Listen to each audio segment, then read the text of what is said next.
नहीं, इजराइल में भी होनी चाहिए। Israel is a terror state. नहीं, पर डोनाल्ड ट्रंप ने तो क्लियरली बोला था कि रेडिकल इस्लाम की कोई जगह नहीं है वर्ल्ड ऑर्डर के अंदर। ये उन्होंने अपनी एक अपने कथन में बोला था जब वो पहले प्रेसिडेंट थे। मैं तस्लीम रहमानी का रुख करता हूं। तस्लीम रहमानी, जो बातें हो रही हैं और जो बात विवेक ने बोली उसके क्या मायने हैं? तस्लीम रहमानी। देखिए, मुझे विवेक की जो यहाँ मौजूद है, मानी विवेक की बात की विवेक से पूछ लीजिए। जहाँ तक इस इलेक्शन के रिजल्ट का ताल्लुक है, मैं आपकी एक बात को मैं आपसे समझना चाहता हूँ। जैसे आप विवेक की बात मुझसे समझने, मैं आपकी बात बराह रास्त आपसे समझना चाहता हूँ। आपने कहा कि नेशनलिस्ट फोर्सेस को ताकत मिली है इस इलेक्शन से, तो आपका क्या मतलब है नेशनलिस्ट फोर्सेस से? पूरी दुनिया में जो अपोजिशन ग्रुप्स हैं, क्या आप उन्हें एंटी नेशनल मानते हैं या रेडिकलाइज्ड जो राइट विंगर्स हैं आप सिर्फ उनको को नेशनलिस्ट मानते हैं? कौन सा नेशनलिज्म आप मानते हैं? आप रेडिकलिज्म को नेशनलिज्म मानते हैं? आप राइट विंग को नेशनलिज्म मानते हैं? तो क्या इस देश में जो कांग्रेस और समाजवादी पार्टी और कम्युनिस्ट और बीएसपी और ये सारी पार्टियां हैं, बहुत सिंपल टेस्ट है सर, इसका बहुत सिंपल टेस्ट है, वो सब एंटी नेशनल है? नहीं, बहुत सिंपल टेस्ट है। मैं तो ये अभी बहुत सिंपल सर आपने क्योंकि पूछा तो मैं आपको simple test. 10 second Shahzad, 10 second आप बोलिए। मैं सिर्फ आपसे इतना पूछना चाहता हूं। नहीं, मैंने शहजाद मैंने तो आपसे सिर्फ ये अभी राष्ट्र, आप मुझसे अगर पूछ रहे हैं तो इसका जवाब यही है। इन्होंने देखिए, अगर आप चाहते हैं मैं एक्सप्लेन कर देता हूं, फिर आप ही को बोलना है, फिर आप ही को बोलना है सर, आप ही को बोलना है, उसके बाद आप ही को बोलना है। मैं सिर्फ इतना बोल रहा हूं कि हम बोलते हैं कि इंडिया के संसाधनों पर इंडियंस का अधिकार पहले, घुसपैठियों का अधिकार नहीं। ये नेशनलिज्म है या ये एंटी नेशनल है?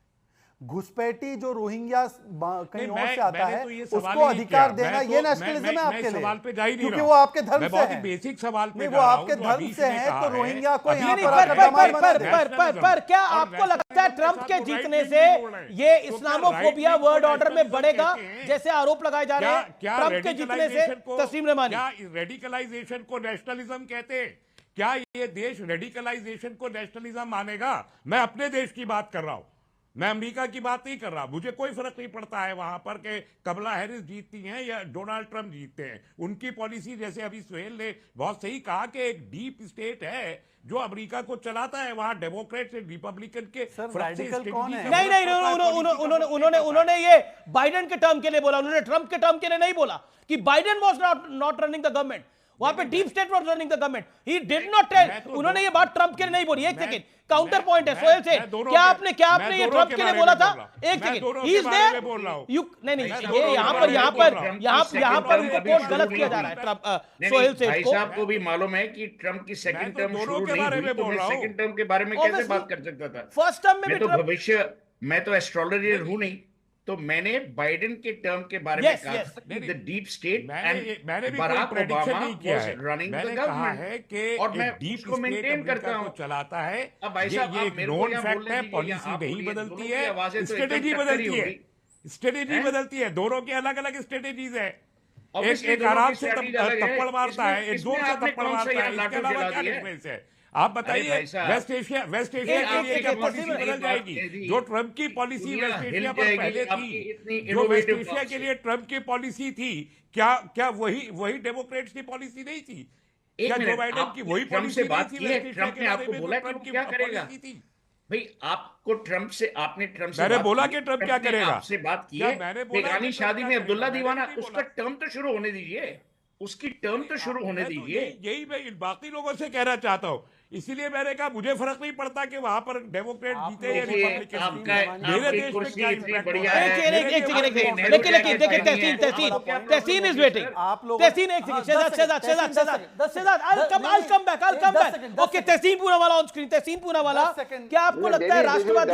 नहीं, एक सेकंड, अब 10 सेकंड। अब जो बड़ी पॉइंट, बड़ी अच्छी बात है, देना भी चाहिए। हरियाणा आपको सम्मान भी करना चाहिए। मैंने इसलिए जलेबी उनके लिए भी लाया हूं, वो 10 सेकंड आपको दिए। ऐसा है, तस्लीम रहमानी ने एक बात जो काउच करके बोल दिया, हमने पकड़ी नहीं। उन्होंने बोला कि रेडिकलिज्म को नेशनलिज्म बोल रहे हैं। इसका मतलब यह है कि अगर कोई हिंदुओं के हक में बोलता है, ट्रंप बोलता है या मोदी बोलते हैं कि हिंदू सुरक्षित रहे तो वो रेडिकल, पर हिजबुल्लाह के लिए मैं छाती पीटूं, हमास के लिए छाती पीटूं तो मैं सेक्युलर, और मैं हिंदुओं की सुरक्षा के लिए बोलूं तो मैं रेडिकल। नहीं, ये कौन सा तर्क है? ये हिंदुओं की रक्षा के लिए बोलना रेडिकल, और ये हिजबुल्लाह नसरुल्लाह की बात काटना बहुत सेक्युलर है। ये तहसीन पुनावाला और ये तहसीन पुनावाला ये जो मैंने तो बात नहीं की, किसी मजहब की बात नहीं की। ओके, ये तहसीन पुनावाला, ये जो अमेरिकन इलेक्शन रिजल्ट्स आए हैं, यूएसए इलेक्शन रिजल्ट्स आए हैं, इसके मायने क्या है? क्या आपको लगता है नेशनल फोर्सेस को एक बहुत बड़ी शक्ति मिलेगी world wide? Thank you Amit ji, आपके शो में शिरकत करने का मौका मिला। मुझे समझ में नहीं आता अभी जो मुहावरा इस्तेमाल हुआ बेगानी शादी में अब्दुल्ला दीवाना, बेगानी शादी में बीजेपी को दीवानी हो रही है और उनके समर्थक और प्रवक्ता क्यों दीवानी हो रहे हैं? अगर ट्रंप साहब नेशनलिस्ट है तो नेशनलिस्ट अमेरिका के लिए ना, और ट्रंप साहब के जो पॉलिसीज होगी उससे जो उनकी विदेश नीति होगी, H1B पॉलिसीज होगी, वगैरह पॉलिसीज होगी, वो तो भारत के खिलाफ होगी, भारत पे प्रेशर डालेगी, मणिपुर पे वो प्रेशर डालेगी माननीय प्रधानमंत्री के ऊपर। लेकिन मुझे समझ में नहीं आता, मेन चीज है इस वक्त जो सबसे बड़ा ग्लोबल प्रॉब्लम है, ट्रंप ने कहा था और ट्रंप एनकरेज कर रहे इजराइल को इरानियन न्यूक्लियर फैसिलिटीज पे अटैक करना। ऑफ कोर्स ये इसलिए कर रहे क्योंकि वो जो एंटी मुस्लिम सेंटिमेंट बनाना चाहते हैं, वो उनकी पॉलिटिक्स थी। लेकिन अगर ये होता है और ईरान और ईरान रिटेलिएट करता है अपने मिसाइल्स के साथ इजराइल के ऊपर, हम पूरा मिडिल ईस्टर्न रीजन में एक कॉन्फ्लिक्ट शुरू होगा। इससे पेट्रोल के दाम बढ़ेंगे। ईरान भारत का दोस्त है, वेस्ट एशिया में हमारी स्टेक्स है, अभी ईरान ब्रिक्स का हिस्सा भी बन रहा है, वहां पे भी वो आया था। There is an issue. तो ट्रंप की जो पॉलिसीज है it is not stable. Secondly, अगर ट्रंप जो कह रहे कि रशिया और यूक्रेन की लड़ाई वो इमीडिएटली रुका देंगे, इससे भारत का दोबारा से नुकसान होगा। क्योंकि अगर रशिया ने 18-20% यूक्रेन की जमीन दी है, इसे ये वर्ल्ड वॉर 2 के बाद पहली बार होगा कि एक कंट्री ने उतनी जमीन ली है और उसके बाद वो जमीन के ऊपर बैठ रही है, तो वो चाइना को एम्बोल्डन करेगा। तो ट्रंप की जो पॉलिसीज है ऑब्वियसली उसकी रेटरिक है, बट वो रेटरिक इज एंटी मुस्लिम, और ईरान पर अगर उन्होंने अटैक किया एनकरेज पे अटैक करने से, इसकी वजह से ग्लोबल और वेस्ट एशिया में और मिडिल ईस्ट में जो है काफी जवाब Shehzad Trump is anti Muslim. Abrahamic Accords कब साइन हुए थे? सबसे ज्यादा, एक सेकेंड बीच में नहीं सर, सबसे ज्यादा अमेरिका ने अगर पीस डील साइन की है या करवाई है मिडिल ईस्ट, जिसको आप मिडिल ईस्ट कहते हैं, मैं वेस्ट एशिया कहता हूं, उस वेस्ट एशिया में, तो वो ट्रंप साहब के जमाने में हुई है। इनफैक्ट इंडो यूएस यूरोप का इकोनॉमिक कॉरिडोर अब जो है वो एक मुमकिन जगह की ओर बढ़ेगा as a counter to OBOR, जिसके लिए गम में आंसू बहाएंगे बीजिंग वाले। तो मुझे लगता है तहसीन पुनावाला, और ये तो नैरेटिव आपने मोदी जी के खिलाफ भी लगाया है कि मोदी एंटी मुस्लिम है। सबसे बड़े दंगे कब हुए देश में? जब कांग्रेस की सरकार थी। सबसे ज्यादा खराब स्थिति मुसलमानों की कहां है? पश्चिम बंगाल में, जहां पर बीजेपी की सरकार कभी नहीं रही। सबसे अच्छी स्थिति कहां है? आप और मैं दोनों जाते हैं, गुजरात में है, जहां पे आपकी और मेरी जमात और समाज रहती है। तो मुझे लगता है कि ये एंटी मुस्लिम है, यही करते हैं। देखिए, Hitler, Modi Hitler, Trump Hitler, Modi के समर्थक जो है राक्षस, ट्रंप के समर्थक जो है गार्बेज। ये जो लेबलिंग करते हैं ना, ये सोरोस एजेंट्स, आज तहसीन पुनावाला, सोरोस के एजेंट्स, यूट्यूबर्स और इस प्रकार के सारे मंडली और कुछ ये इस प्रकार के भी लोग, लेफ्टिस्ट, ये सारे लोग बहुत गम में आज गहां। सोरोस की एज क्या है? सोरोस की एज क्या है मुझे क्या पता? जॉर्ज सोरोस की एज है 95 साल। और उसको सिर्फ हवा बना करके शहजाद पुनावाला रोड परोसते हैं, जॉर्ज सोरोस आ गया, जॉर्ज सोरोस आ गया। ये सोरोस कैपिटलिस्ट से कितना पसंद है? 95-year-old man of whom the BJP और ये शहजाद पुनावाला रोड डरते हैं। आपको सोरोस अच्छा लगता है? नहीं, वो है ही नहीं, he is not an entity. वो उतना सशक्त नहीं है कि कुछ कर पाए। ये दिखा के लोगों को डराना बंद करिए। ट्रंप एक इस्लामोफोब है, वो दुनिया के अंदर एक काला अध्याय लाएगा और वायलेंस होगी, हमें उससे बचना है। और हमारे देश के लिए ठीक कर रहे हैं। मतलब कमाल है, ये बात तो मोदी के लिए भी आपने बोली। 10 साल का 20 साल से आपने मोदी के लिए बोली, 2002 से आपने बोली। भाई पोलराइजेशन तो हुआ में भी। आपने कहा आपने कहा कैसे सॉल्व करेंगे? इस्लामोफोबिया कैसे है जी, वो एंटी मुस्लिम कैसे है? 3 पॉइंट में इसलिए उसने अपने सारे इलेक्शन कैंपेन में इस्लामिक टेरर जानबूझ करके बोला है। उसने जानबूझ करके फिर डेमोक्रेटिक वोट्स को लेने के लिए हिंदूज के वहां पे उसने जुमले फेंके हैं, जबकि टोटल एंटी इंडिया। हिंदुओं को टारगेट किया जाए, कनाडा में हिंदुओं को टारगेट किया जाए, जुमला है। लेकिन नहीं, फैक्ट है तो इलेक्शन के बाद वो उसको फॉलो करेगा। हाँ, एक तरफ आप इंडियन को वीजा नहीं देना चाहते, इंडियन बच्चों को पढ़ने नहीं देना चाहते, economic policies anti India. Okay Shehzad में आकर क्या बोले जाते हैं, जो कनाडा में हिंदुओं पर हमला, वो तो मुसलमानों का कोई लेना देना नहीं, खालिस्तानियों ने किया, वो एंटी मुस्लिम कैसे? पॉइंट नंबर 2, ओबामा साहब ने मुस्लिम देशों पे कितने बॉम्ब ड्रॉप किए और ट्रंप ने कितने के, आंकड़े बताओ। हम तो हैं ही एंटी अमेरिका, लेकिन ट्रम्प, अरे ओबामा ने 10 गुना ज्यादा बॉम्ब छोड़े। सुनिए, ड्रोन बॉम्ब, सारे बॉम्ब छोड़े, तब ओबामा तो अच्छा था। एक तस्लीम रमानी और तहसीन वेट कर रहे हैं, आप स्टूडियो में होने का नाजायज। ओके तहसीन, काउंटर पॉइंट तहसीन, काउंटर पॉइंट, ये क्यों इस्लामोफोबिया बोला जा रहा है? देखिए, मतलब कुल मिलाकर इफ ट्रम्प इज सेइंग कि बांग्लादेश में जो हिंदुओं पे अटैक हो रहा है, कनाडा में जो हिंदुओं पे अटैक हो रहा है, this is very very wrong, ये गलत है, तो वो इस्लामोफोब है।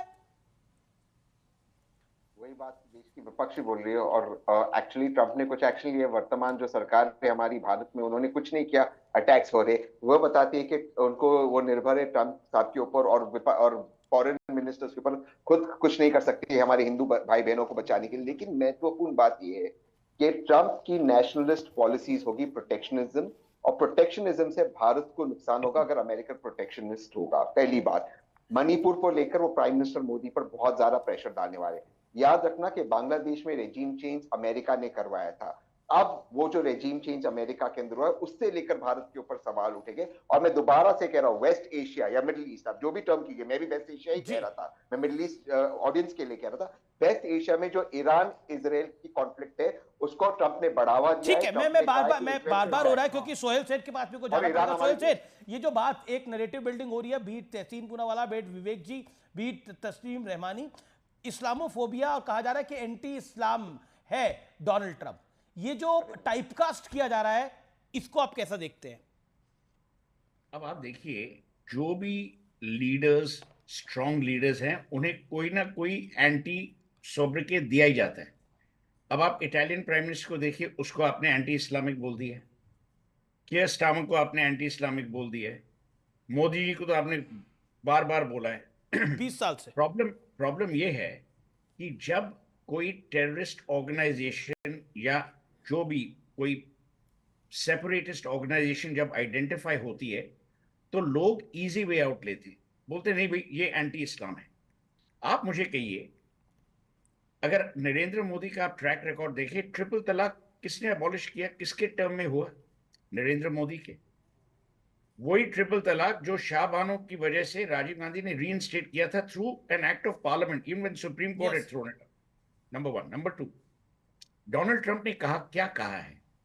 डोनाल्ड ट्रंप ने ये कहा है कि wherever there is incidents, आप सोहेल, ये आप अमेरिका के, मैंने आपको इंटरप्ट किया, ये बार-बार मिस्टर रमानी, मैं आपको टर्न दूंगा आप बोलने के लिए, पहले सोहेल अपनी बात को 30 सेकंड्स में क्लोज कर ले, then you come and make your point. Okay, Sohail said on screen and Tasleem Rahmani on screen. तस्लीम रमानी 30 सेकंड के लिए शांत रहिए। अब आपने ट्रूडो को बोल दिया वो एंटी हिंदू है, किसी को आपने ये मिस्टर रहमानी को बोल दिया ये एंटी फ्री स्पीच है क्योंकि लोग को इंटरप्ट करते हैं।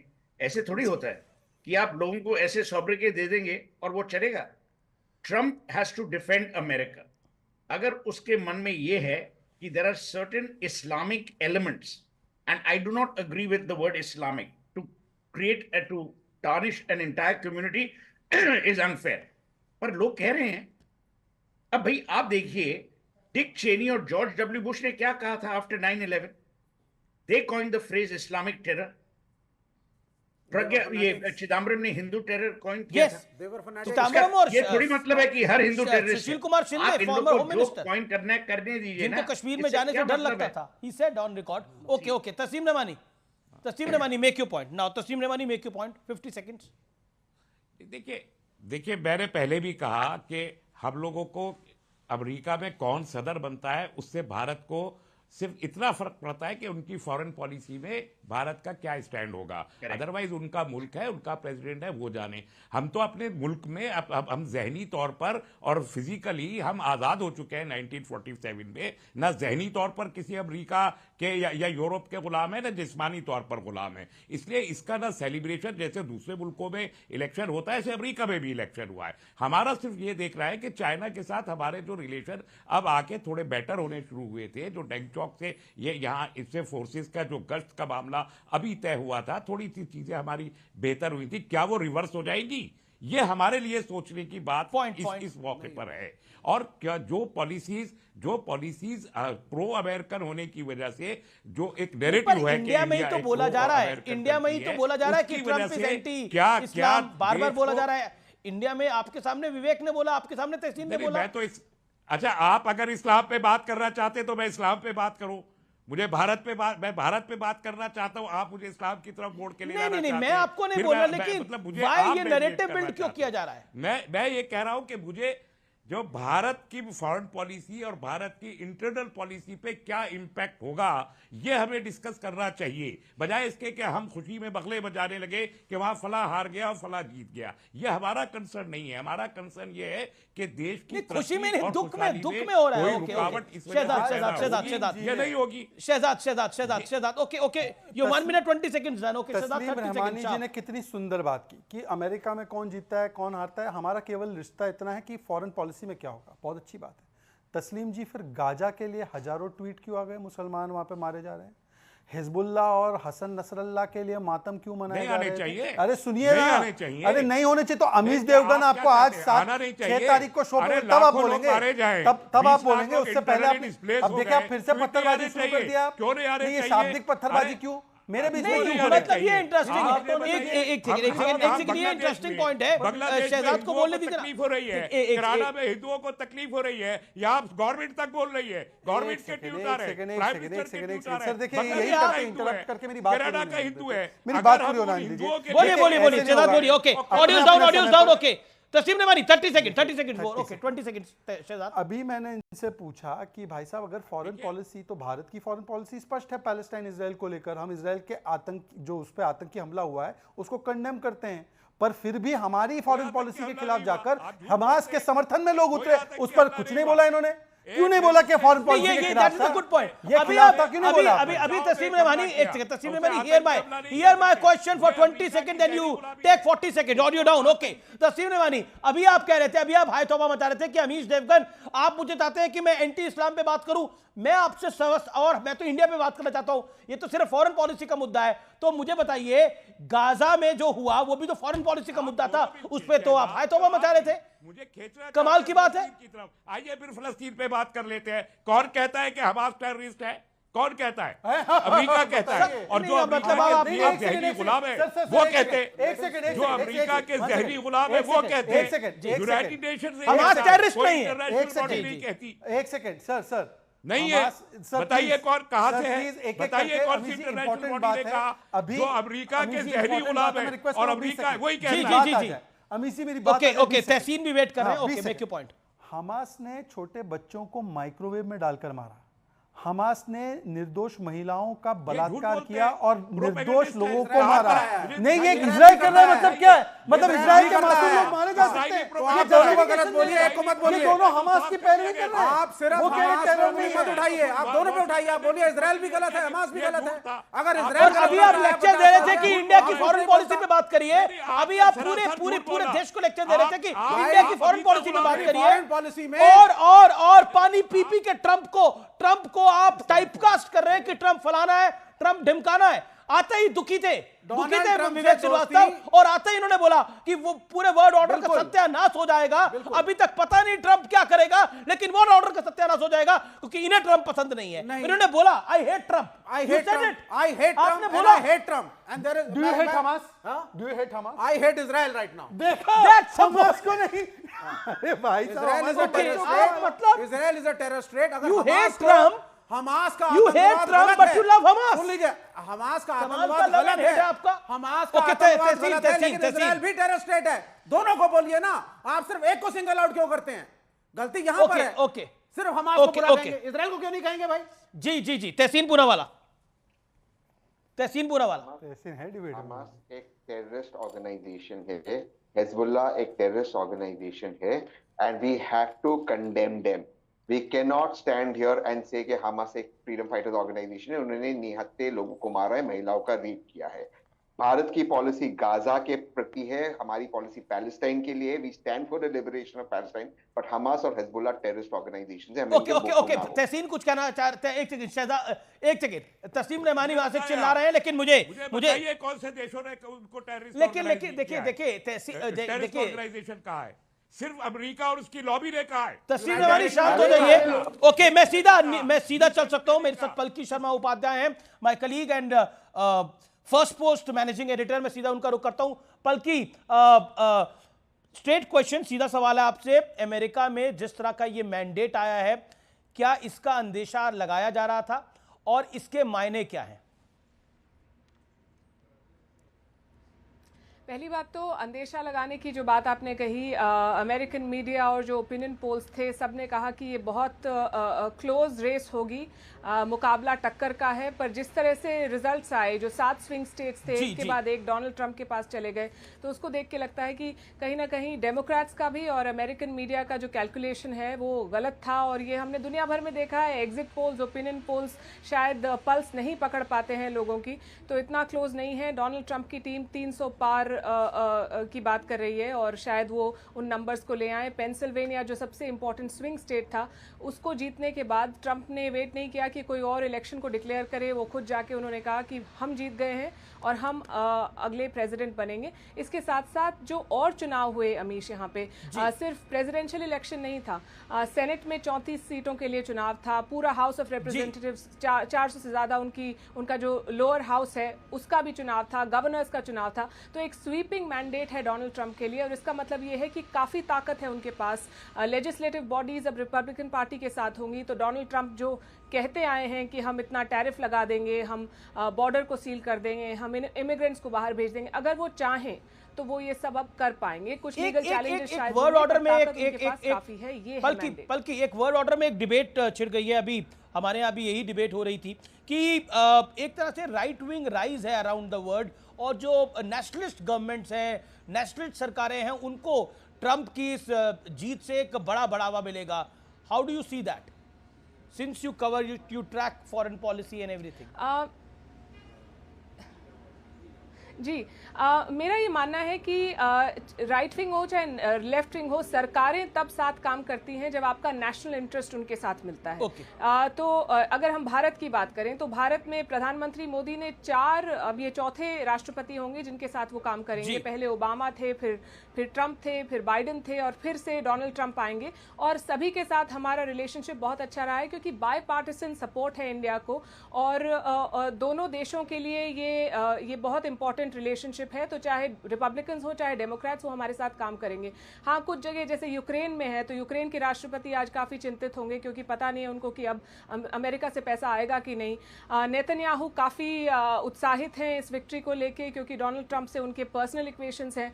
तो हाँ, राइट विंग का राइज आप देख सकते हैं, पर यूके में लेफ्ट विंग सरकार, अभी लेबर पार्टी की सरकार आई है। तो मेरे ख्याल से इससे बड़ा मुद्दा ये है कि जो कॉस्ट ऑफ लिविंग क्राइसिस है, हम बहुत बड़ी बड़ी बातें करते हैं। अमेरिका में हमने कहा डेमोक्रेसी खतरे में है, अबॉर्शन राइट्स हैं, ट्रांस राइट्स हैं, लैटिनोस के राइट्स हैं, बॉर्डर।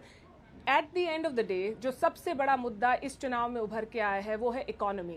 लोगों का मानना है कि अगर हमारे पास खर्च करने के लिए पैसे हैं तो बाकी सब चीज़ें ठीक हैं। अगर हमारी महंगाई बढ़ रही है तो आप यूक्रेन में अरबों डॉलर जो लगा रहे हैं उससे हमें कोई मतलब नहीं है, वो हमारा पैसा वहाँ क्यों जा रहा है, ऐसा एक आम वोटर सोचता है, चाहे वो अमेरिका में हो, चाहे इंडिया में हो, चाहे यूके में हो। और ये जो इलेक्शन रिजल्ट है ये वही दर्शाता है। ट्रंप की जीत का बड़ा ट्रंप कार्ड इकोनॉमी रहा या कुछ और मुद्दा भी रहा, जो इतना बड़ा मैंडेट उनको मिला है अक्रॉस? सबसे बड़ा, अगर आप अगर एग्जिट पोल्स देखें, जो लोग आए हैं और उन्होंने कहा कि किस मुद्दे पे उन्होंने वोट किया, सबसे बड़ा मुद्दा इस चुनाव में इकोनॉमी था। दूसरा बड़ा मुद्दा था इमिग्रेशन। जो सदर्न बॉर्डर है अमेरिका का वो खुला है और बाइडेन के कार्यकाल में इतने सारे अवैध इमिग्रेंट्स अमेरिका में आए हैं और अमेरिकन लोगों को लगता है कि वो हमारी नौकरी ले लेते हैं, वो हमारा पैसा लेते हैं। ये एक सेंटिमेंट है, फैक्चुअली करेक्ट है नहीं करेक्ट है उस पर आप बहस कर सकते हैं, पर लोगों ने इस मुद्दे पे वोट किया है। कमला हैरिस के मुद्दे कुछ और थे, उन्होंने बहुत सारी शायद गलतियां की, उन्होंने समझा नहीं कि लोग क्या चाहते हैं, तो उनकी हार काफी बड़ी रही है। जो एक्सपेक्टेड था उससे काफी ज्यादा वो हार गई है। और पिछले चुनाव में जो बाइडेन ने इंडियंस का जो वोट है और पॉपुलर वोट जो इंडियंस का है वो ट्रंप के साथ गया है जैसा एस्टिमेट लगाया जा रहा है, और उसका बड़ा रीजन क्या रहा हिंदुस्तानियों का वोट का? मेरे पास वो एग्जैक्ट ब्रेकअप नहीं है कि इंडियन अमेरिकन्स ने किसको वोट किया है। Traditionally Indian Americans Democrat supporters रहे हैं। पिछले कुछ सालों में उनका रुझान रिपब्लिकन्स की तरफ रहा है। इस चुनाव में इंडियन अमेरिकन्स के लिए भी इमिग्रेशन बड़ा मुद्दा था अमीश, क्योंकि बहुत सारे भारतीय जो यहाँ रहते हैं, ज़्यादातर भारतीय लीगल इमिग्रेंट्स हैं। उन्होंने सालों वेट किया है अपने पेपर्स को फाइनलाइज होने में, सिटीजनशिप लेने में, और हमने काफ़ी लोगों से बात की और उनका कहना था कि जो इलीगल इमिग्रेंट्स आ जाते हैं वो वही राइट्स ले लेते हैं जो हमने सालों मेहनत करके लिए हैं। तो उनको भी लगता है कि बॉर्डर को सिक्योर करने के लिए रिपब्लिकन पार्टी एक बेहतर ऑप्शन रहेगा। तो डेटा अभी आना बाकी है, पर ये सेफली कहा जा सकता है कि ना सिर्फ इंडियन अमेरिकन्स, जो और माइनॉरिटीज़ आप देखते हैं, महिलाएं, पिछले चुनाव के मुकाबले इस चुनाव में ज़्यादा महिलाओं ने डोनाल्ड ट्रंप को वोट दिया है। लटीनो वोटर्स पिछले चुनाव के मुकाबले इस चुनाव में उन्होंने ज़्यादा, so the colour vote has also gone to Trump, और ये बहुत बड़ा संदेश है डेमोक्रेटिक पार्टी के लिए। चाइना ने एक बहुत ही बैलेंस्ड स्टेटमेंट दिया। उन्होंने बोला है कि ये अमेरिका का इंटरनल मैटर है, जिस तरह से ट्रंप की वहां पर जीत हुई है। How do you see it? And secondly, Bharat के लिए ट्रंप का जीतना कितना महत्वपूर्ण है? How important it is? तो पहली बात हम चाइना की करते हैं। China is among the top issues जो डोनाल्ड ट्रंप ने अपने कैंपेन में उठाया था, और उन्होंने बार बार कहा है कि हम टैरिफ्स इंपोज करेंगे, हम टैक्स लगाएंगे चाइनीज इंपोर्ट्स पे 60% तक, और ये बहुत ज़्यादा टैक्स है। ये चाइना के बिजनेस के लिए ठीक नहीं है। तो जब इलेक्शन रिजल्ट आए, एक इंडिकेटर होता है मार्केट्स। आप देखेंगे दुनिया भर के स्टॉक मार्केट ऊपर हैं, पर चाइना में जो हांगकांग का मार्केट है वो नीचे गिरा हुआ है 2%। तो चाइना को काफ़ी चिंता है कि डोनाल्ड ट्रंप ने अगर अपनी कैंपेन रेटोरिक को पॉलिसी बना दिया तो उनके बिजनेस का क्या होगा। चाइना चिंतित है। उन्होंने कहा है कि हम चाहते हैं कि हम ठीक ठाक आपस में काम कर पाएँ, but I am sure in Beijing आज थोड़ा टेंशन होगी। जहाँ तक भारत की बात है, भारत ने, जैसा कि मैंने कहा, दोनों तरफ से हमारे संबंध अच्छे हैं। प्राइम मिनिस्टर मोदी की डोनाल्ड ट्रंप के साथ पर्सनल केमिस्ट्री हमने देखी थी हाउडी मोदी इवेंट में, फिर हमने देखी थी अहमदाबाद की रैली में। So we know who the person is. हमने ट्रंप के साथ नई दिल्ली ने काम किया है 4 साल, और अगर कुछ मुद्दे हैं टैरिफ्स को लेके, तो मुझे नहीं लगता कि वो इतने बड़े मुद्दे हैं कि जो ब्रॉडर रिलेशनशिप है वो डीरेल हो। ट्रंप का जो रवैया है पाकिस्तान और बांग्लादेश को लेके, वो भी भारत के लिए पॉजिटिव। जी शुक्रिया पलकी हमारे साथ जुड़ने के लिए और तमाम बातों को रखने के लिए। Thank you so much. वक्त एक अंतराल का है, लेकिन अंतराल के बाद ट्रंप की इस महाविजय पर हमारी बड़ी चर्चा जारी है। देखते रहिए CNBC आवाज व्यूअर्स।